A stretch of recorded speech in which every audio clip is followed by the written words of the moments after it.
صلوا علی الحبیب۔ اللہ تعالیٰ نے قرآن مجید میں ارشاد فرمایا کہ الاخلاء یومئذ بعضهم لبعض عدو الا المتقین۔ فرمایا بڑے گہرے دوست بھی قیامت والے دن دشمن بن جائیں گے سوائے ان کے جو پرہیزگار ہوں گے۔ پرہیزگار لوگوں کی دوستیاں قیامت والے دن بھی قائم رہیں گی، باقی جو گہرے ترین دوست ہوں گے وہ قیامت والے دن دشمن بن جائیں گے۔ الا المتقین، سوائے پرہیزگاروں کے۔ دنیا میں آپ کو کوئی شخص ایسا نہیں ملے گا جس کا کوئی دوست نہ ہو، اور وہ لوگ بھی بڑی کثرت سے ملیں گے جو دوستوں کا شکوہ بہت کرتے ہیں۔ دوستیاں لگانا، دوست بنانا، تعلقات استوار کرنا یہ منع نہیں، شرط یہ ہے کہ دوستی اللہ تعالیٰ کی رضا کے لیے لگائی جائے۔ ہمارے ہاں جتنی تیزی کے ساتھ دوستیاں لگتی ہیں اس سے زیادہ تیزی کے ساتھ دوستیاں ٹوٹ جاتی ہیں۔ اس کی سب سے بنیادی اور اہم وجہ یہ ہوتی ہے کہ ہمارے ہاں دوستیوں کا جو معیار ہوتا ہے وہ دنیاوی لالچ ہوتا ہے۔ ہم اپنے مخصوص مفادات کی خاطر دوستی لگاتے ہیں، اور جب تک ہمارا وہ مفاد پورا ہوتا ہے تب تک تو ہم اس دوستی کو قائم رکھتے ہیں، اور جہاں ہم محسوس کرتے ہیں کہ اب یہ مفاد پورا نہیں ہو رہا وہاں ہم شکوہ، شکایتیں، اعتراضات شروع کر دیتے ہیں، اور اس کا نتیجہ یہ نکلتا ہے کہ بڑی محبت سے شروع ہونے والی دوستی بھی بڑی تیزی سے ٹوٹ جاتی۔ تو میرے بھائیوں یاد رکھیے گا کہ دوستی اور تعلق قائم رکھنے کے لیے سب سے اہم اور سب سے بنیادی ضرورت یہ ہے کہ دوستی محض اللہ کی رضا کے لیے لگائی جائے۔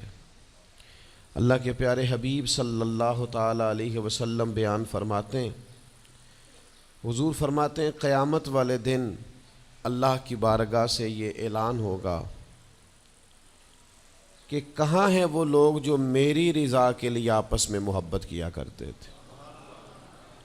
رب فرمائے گا جب آج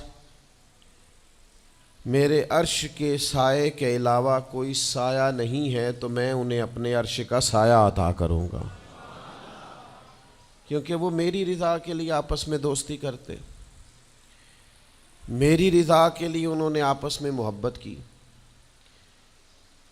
تو دوستی کا سب سے پہلے تو یہ سٹیٹس بنائیں کہ اس کے اندر محض اللہ کی مرضی، اللہ کی رضا کے لیے ایک دوسرے سے پیار، منفعت نہ ہو اس کے اندر، کوئی بھی دنیاوی لالچ کوئی بھی نہ ہو، ہرس نہ ہو، ہوس نہ ہو، طمع نہ ہو، ذاتی مفادات نہ ہو۔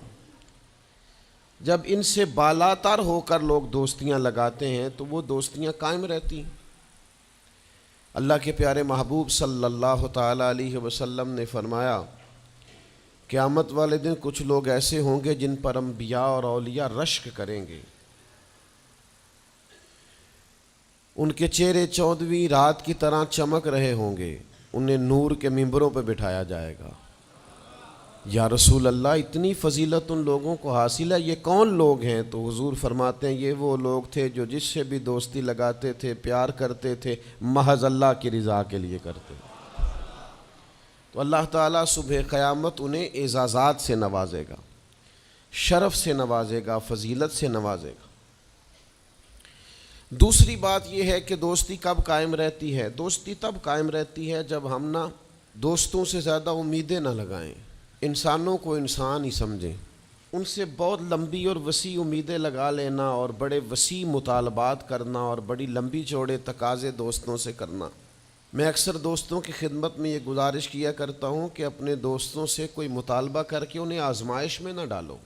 تم نے اپنے ہی دوست کو لا کر پل صراط پہ کھڑا کر دیا ہے، بیچارہ اس طرف جائے کہ اس طرف جائے۔ ان سے کوئی ایسا مطالبہ کرنا جو ان کی پہنچ سے باہر ہو، ان کی حیثیت سے بڑھ کر ہو، ان کی طاقت سے زیادہ ہو تو اس کا مطلب یہ ہے کہ آپ نے اپنی دوستی کو خود آزمائش میں ڈال دیا ہے۔ آپ اتنے لمبے چوڑے تقاضے نہ کریں، آپ محدود سا لوگوں کے ساتھ تعلق بنائیں۔ وہ جی میں اس کے اتنا کام آیا ہوں تو اب اس کو اس سے ڈبل آنا چاہیے، تو آپ نے دوستی کی نہیں، آپ نے تو تجارت کی۔ اگر آپ کی محبت ہوتی تو پھر تو آپ کا انداز اور ہوتا، جب تیرا حکم ملا ترک محبت کر دی، دل مگر اس قدر تڑپا کہ قیامت کر دی۔ تو یاد رکھیے گا کہ آپ حکم جب آ گیا، جب آپ محسوس کریں تو اس وقت پھر آپ اس چیز کو سمجھ جائیں۔ تو دوستیوں کو کبھی بھی آپ کٹہرے میں کھڑا نہ کریں، تعلقات کو کبھی بھی آزمائش کی بھیٹ نہ چڑھائیں، اس طرح کا ماحول نہ بنائیں جس میں آزمائش پیدا ہو، جس میں تکلیف بڑھ جائے، جس میں کرب کا احساس سامنے والے کو ستائے۔ کوشش کریں گنجائش رہے ماحول کے اندر، آسانی رہے، وسعت رہے۔ تیسری بات یہ ہے کہ اگر آپ محسوس کرتے ہیں کہ دوستی کو چلانا ہے تو پھر صرف اسی چیز کو نہ یاد رکھیں جو چیز آپ کو آج میسر آ رہی ہے اور آج آپ کو انکار ہو رہا ہے۔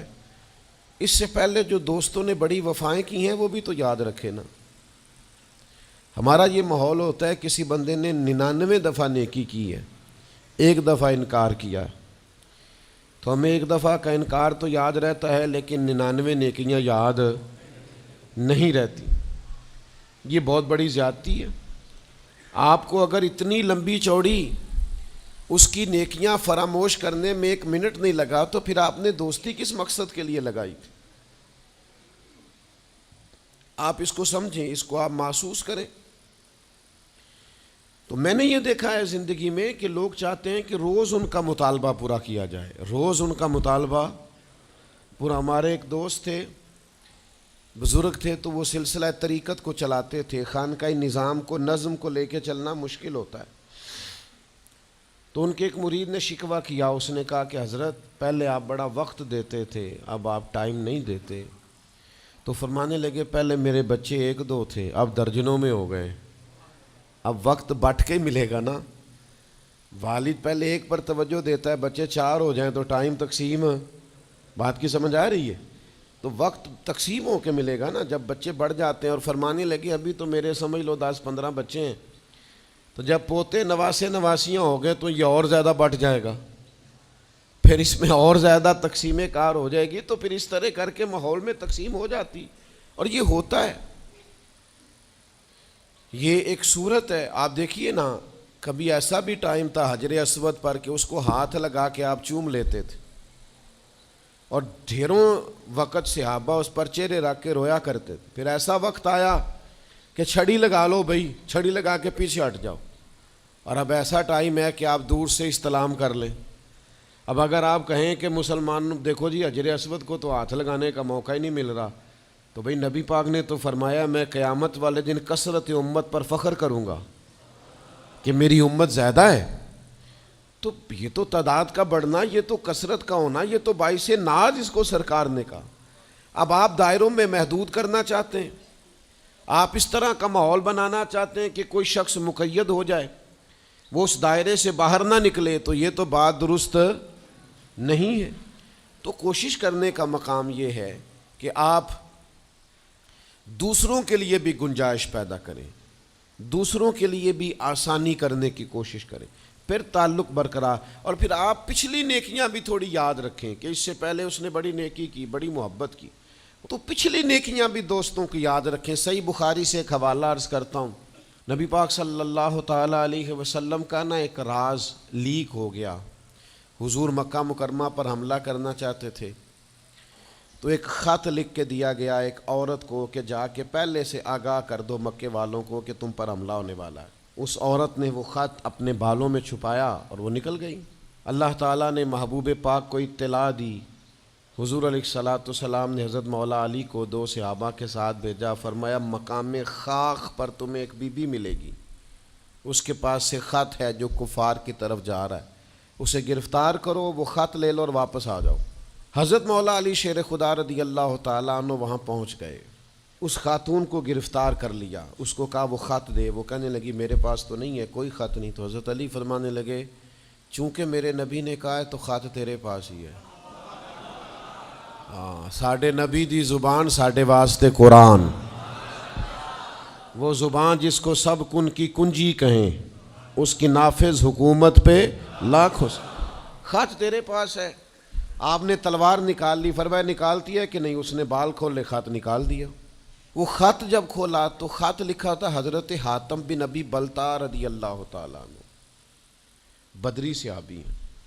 وہ خط لے کے آ گئے، نبی پاک کی بارگاہ میں پیش کیا۔ حضور نے خط کھولا، حضرت عمر کہنے لگے مجھے اجازت دے میں اس کی گردن کاٹوں، اس نے ہمارا راز فاش کیا ہے۔ کتنی بڑی بات ہے۔ قرآن مجید کی سورہ ممتحنہ اس وقت نازل ہوئی تھی جب یہ واقعہ ہوا تھا۔ اللہ کے حبیب علیہ السلام نے فرمایا عمر ٹھہر جا، اتنی جلدی نہ کر، اس بندے کی وفات تو دیکھ، یہ بدر میں بھی تلوار لے کے ہمارے ساتھ گیا تھا، بدری صحابی ہے۔ اس کی وہ بات یاد رکھ کہ بدر کے مقام پر جب کہ بڑا مشکل تھا کافروں کے سامنے کھڑا ہونا، ان کی 1000 تعداد تھی اور مسلمان بڑی عددی طور پر اس کثرت کا شکار نہیں تھے، صرف 313 تھے۔ اس موقع پر ان کے ساتھ کھڑا ہونا کوئی آسان نہیں تھا، لیکن یہ پھر بھی ہمارے ساتھ گئے تھے۔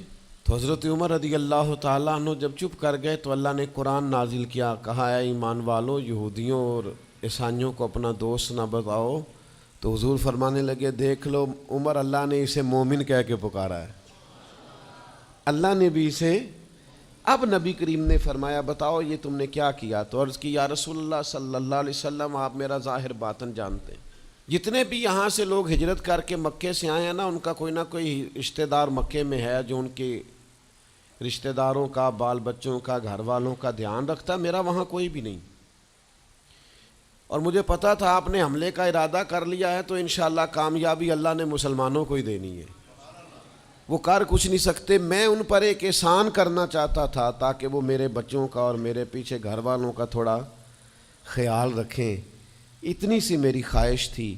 میرے نبی کریم نے ان کا عذر قبول کر لیا، فرمایا ٹھیک ہے آپ جو کہہ رہے ہیں بات ایسے ہی ہے، آپ کو اسلام کو نقصان نہیں پہنچانا چاہتے، آپ یہ چاہتے تھے کہ کوئی ایک نیکی ان پہ کر دی جائے تاکہ وہ آپ کے، تو اتنی بڑی بظاہر بات تھی لیکن حضور نے قبول کر لی۔ معنی کیا ہے کہ دوستوں کی پچھلی نیکیاں بھی یاد رکھنی چاہیے، ان کی پچھلی بھی خوبیوں اور پچھلے بھی معاملات کو تھوڑا یاد رکھنا چاہیے۔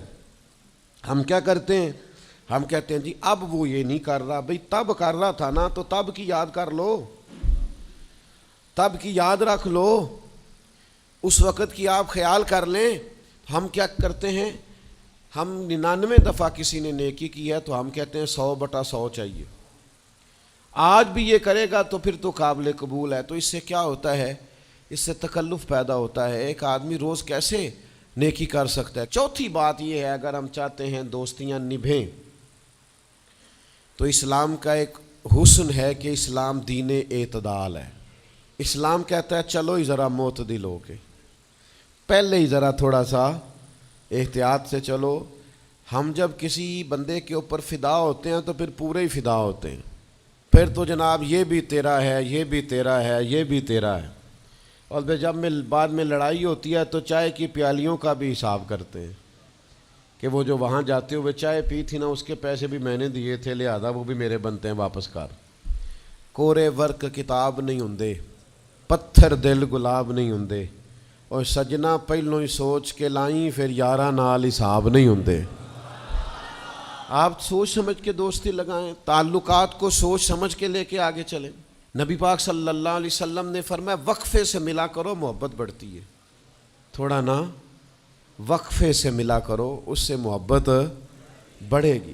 یہ جو بہت وارفتگی ہے نا، بہت وارفتگی ہے، بہت جوش ہے، تو اس کا نتیجہ یہ نکلتا ہے کہ جتنی زور سے گیند دیوار سے لگتی ہے پھر اتنی زور سے ہی گیند واپس آتی ہے، اس کے نتائج ٹھیک نہیں نکلتے۔ تو عرض یہ کرنا چاہتا ہوں کہ اعتدال میں رہیں، معتدل رہیں، آپ اس حد سے تجاوز ہی نہ کریں۔ میرے پاس یہاں ایک دوست آئے تو مجھے کہنے لگے جی میرا دوست بڑا اچھا تھا، بڑا نائس تھا، بڑا بہترین تھا، بڑا پیارا تھا، میرے ایک دوسرے دوست نے اسے خراب کر دیا۔ تو میں نے کہا وہ دوسرا دوست میں سمجھا نہیں. کہنے لگے یہ میرا پرانا دوست تھا جس نے اسے خراب کیا, اور جسے کیا ہے وہ نیا تھا 2-4 سال. اس کی میں نے دوستی لگائی تھی, اب وہ دونوں ڈائریکٹ ہو گئے اور مجھے انہوں نے بیچ میں سے نکال دیا ہے. تو میں نے کہا یہ تو اکثر ہوتا ہے, پہلی دفعہ تو نہیں ہوا, اس طرح تو ڈھیر دفعہ ہوتا ہے. کہنے لگے میں کروں کیا, میں نے بڑا شور کیا ہے, ان کو اپنے احسان بھی یاد کرائیں پر وہ مانتے نہیں. میں نے کہا اب حل ہے نا, تھوڑا چپ کر جا کچھ عرصے کے لیے, تھوڑی خاموشی اختیار کر. جو چپ کر جاتا ہے وہ بھی بچ جاتا ہے. اگر تم چاہتے ہو کہ یہ دوستی پھر سے بحال ہو جائے تو زیادہ شکوے نہ کرو, زیادہ شکایتیں.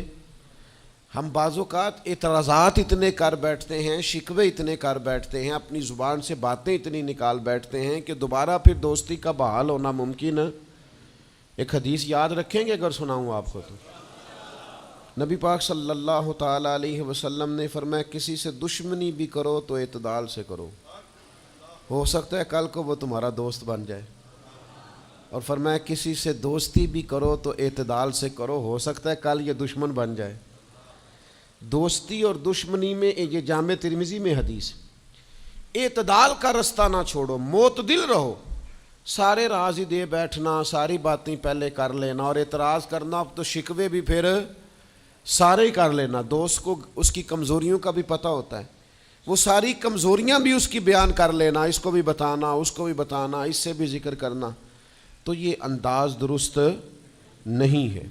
آپ معتدل انداز میں دوستی لگائیں, اعتدال کے ساتھ چلیں, شکوے زیادہ نہ کریں, اعتراض زیادہ نہ کریں. وہ بے وفا ہی صحیح پھر بھی یار اپنا, چلو اس میں کمی ہے, وہ اس میں بے وفائی ہے, پر سجن تو اپنا ہے نا.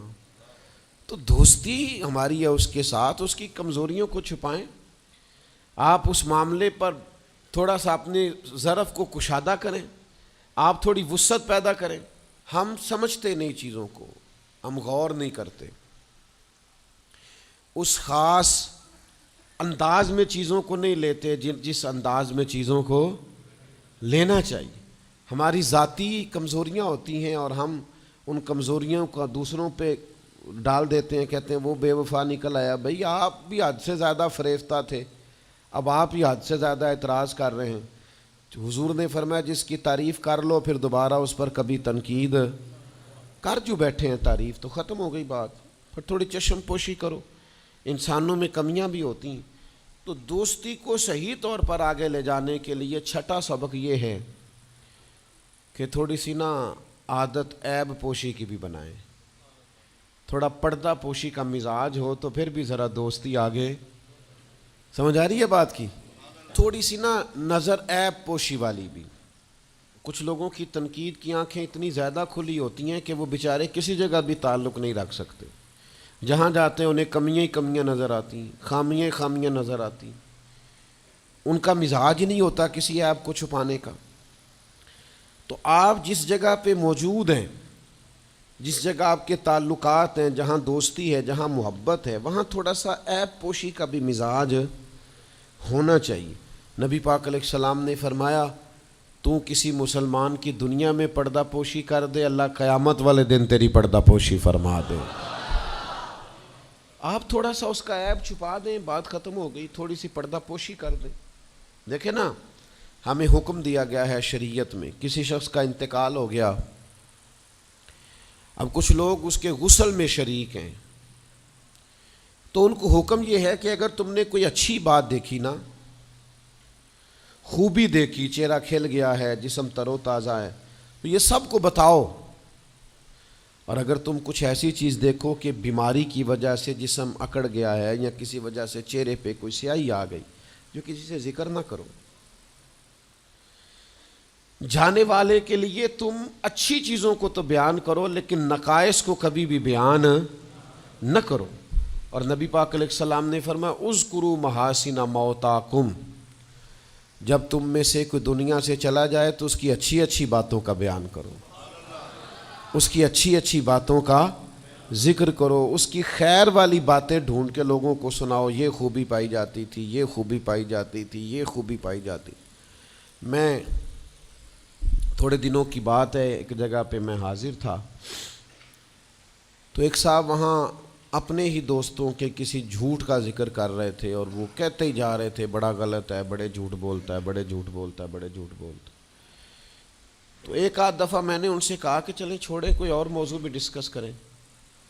تو پھر نے کہا جی وہ بے وفا بھی بڑا ہے، مطلب پرست بھی بڑا ہے۔ پھر میں نے کہا چلیں کوئی اور موضوع بھی چھیڑیں۔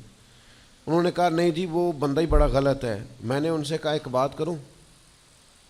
کہنے لگے کر لے۔ میں نے کہا آپ کو اس سے پیار بڑا ہے۔ کہنے لگے وہ کیسے؟ میں نے کہا آپ اس کا موضوع چھوڑنے کو تیار ہی نہیں۔ یہ جو آپ شکوہ کر رہے ہیں نا، اس کو نچوڑے نا تو اس کے اندر سے محبت چھلکتی ہے۔ آپ اس کا موضوع چھوڑنے کو تیار، یہ جو ہر بات پہ اب کبھی آپ کہتے ہیں جھوٹا بڑا ہے، کبھی کہتے ہیں بدعہد بڑا ہے، کبھی آپ کہتے ہیں وہ مطلب پرست بڑا ہے، تو 3-4 دفعہ آپ سے کہا موضوع بدل دیں تو نہیں نہ بدل رہے۔ اس کا مطلب یہ ہے کہ آپ کو اس شخص سے محبت، تو یہ جو آپ شکوے کر رہے ہیں نا بار بار، اسے بھی نچوڑیں تو اس کے اندر سے محبت چھلک رہی ہے۔ وہ جو باپ بار بار کہتا ہے نا فلانا منڈا میرا بڑا نافرمان ہے، تو اصل میں والد کو پیار ہوتا ہے۔ وہ بار بار جو اس کا ذکر کرتا ہے، بار بار لوگوں کے سامنے، اچھا بچہ کہہ رہا ہوتا ہے مجھے بدنام کر رہے ہیں، یہ دیکھیں جی بار بار ہر جگہ سے یہ میری شکایتیں کرتے ہیں۔ تو اصل بات کیا ہوتی ہے؟